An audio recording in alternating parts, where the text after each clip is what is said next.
Hello everybody, I want to show you with this video how you can increase the brightness of the flashlight or the torch at the Samsung Galaxy A13 and A13 5G.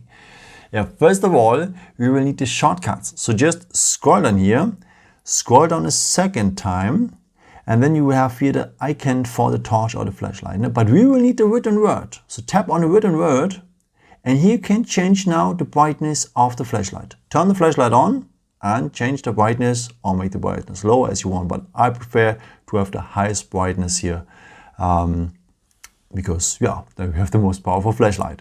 Okay, just go on done, and that means whenever you turn on the flashlight again, you will have always the brightness level 5. I hope I could help you with this video and answer a question, and maybe if you want, you can leave me a nice comment or give me a thumbs up. That would be very helpful for my videos. Thank you so much for, and I've created also some other videos with some more tips and tricks and so on, or you can also subscribe me if you haven't done it before. Thank you so much for all your support, and hey, maybe at the next time. Ciao.